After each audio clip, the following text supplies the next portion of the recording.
So it's 3 o'clock in the morning.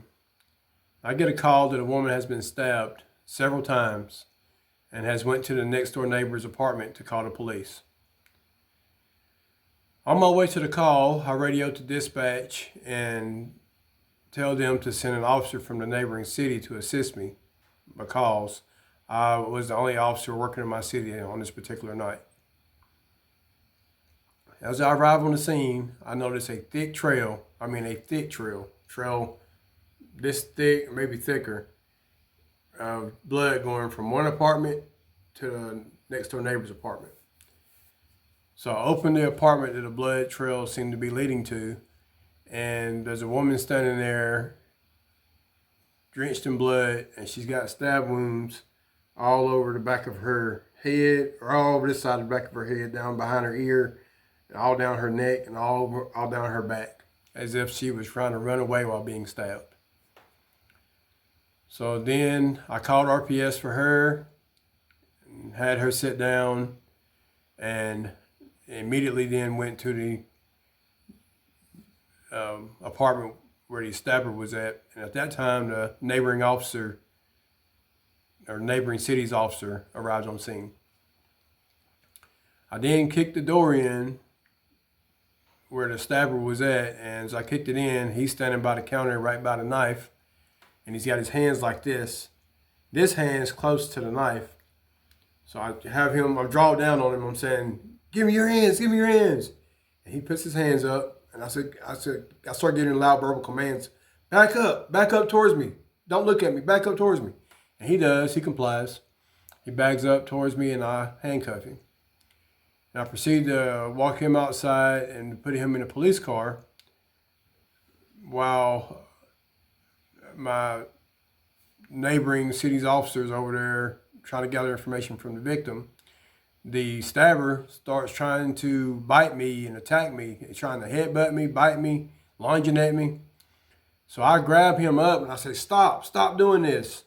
Because he's handcuffed, I don't want to have to hurt him while he's in handcuffs. He's steady trying to bite me and lunging at me.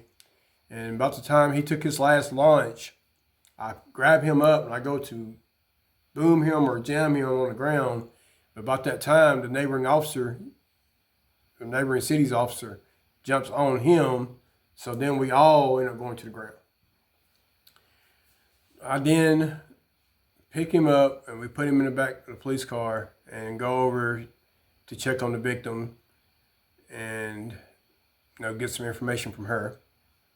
About that time, the neighboring city's officer is looking at my police car and he goes, I don't think this guy's moving back here.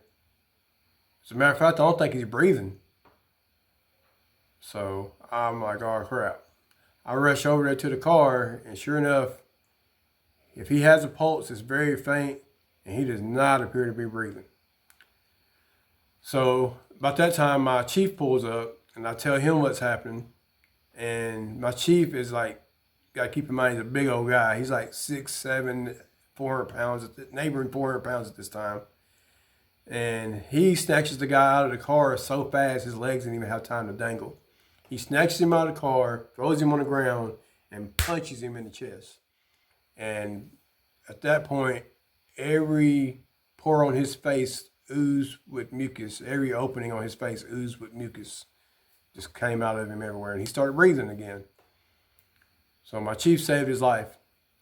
But needless to say, I spent the rest of my shift at the ER with him because he had apparently overdosed before I arrived, or upon my arrival. He had taken some type of substance before I got there, and that's what caused him to actually go out in my back seat. And they had to charcoal him while we were in the hospital to get the drugs out of his system.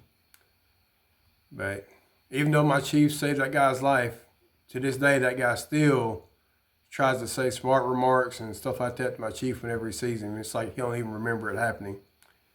But I guess that's part of it. You got to have thick skin and have a badge. Just got to deal with it. But nevertheless, that's night on patrol with a police officer.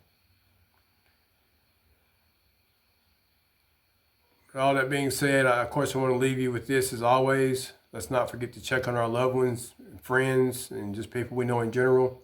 Let's make sure everybody's okay, because I don't know if you know it or not, but suicide is one of the #1 killers in the United States, and it is the most preventable killing that happens in the United States because it's a self-killing. It's not necessary at all. It's very preventable. So let's make sure we're checking on each other, make sure we're calling each other and letting each other vent, being the shoulder for each other to cry on if need be. Let's just make sure we're keeping each other in our prayers and things of that nature. Let's just reach out to somebody tonight or tomorrow and let them know you care about them, let them know you're thinking about them, and let them know that they can tell you if they got something going on. Ask them how they're doing, and if they say they're doing fine, just make sure they don't have anything they want to get off their chest, because you never know, you could be the person. You could be the person that saves someone's life tonight. So just by showing you care, just by showing you love someone, or showing you have love for someone in general, that can save someone's life. Just by allowing them to vent and get it off their chest instead of them keeping it balled up inside of them. You never know what that could do for someone. But until next time, hope you and yours continue to be blessed. Deuces.